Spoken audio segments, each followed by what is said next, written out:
veprimtarinë e fshehtës zhvillonim natën, që të mos binte në sy, ai kishte ardhur me një biçikletë, si sot më kujtohet, dhe na priste ne dyve, që natën e parë ne u betuam që do të luftojmë deri në pikën e fundit të gjakut, por ç'është natë jote.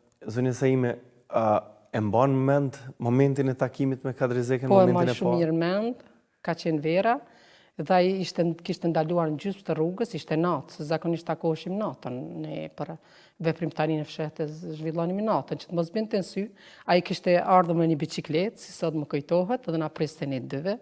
Djali Xhaxhait erdhi mori dhe shkuam u takuam në pa hezitim, nuk e di pse, por nuk kundërshtova. Do të formojmë një celulë dhe aty pash që kishim bënim me një njerëz të përgatitur, si teorikisht, edhe si në çdo aspekt tjetër. Ju la përshtypje? Shumë, po.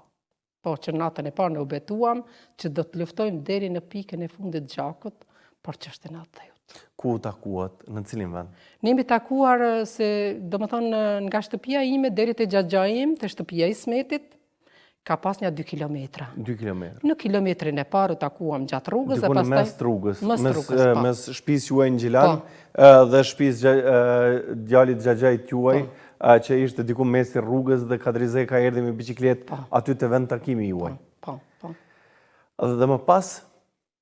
Më pas vazhduam aktivitetin, takoheshim çdo 2 javë, i mbanim, i caktonim, domethënë ato datat e takimit dhe takoheshim. Cilat ishin detyrat që i kishit zonja Saime? Ne merrnim libra të ndaluar, si quheshin atëherë, për herojnë tanë, merrshim materiale nga grupi ynë, domethënë për të ngritur teorikisht, edhe si veprimtar, po ashtu merrnim materiale që i përgatiste komiteti ynë drejtues për organizimin, për konspiracionin, për fshehjen, për kujdesin, për ngritjen teorike, praktike e tjera.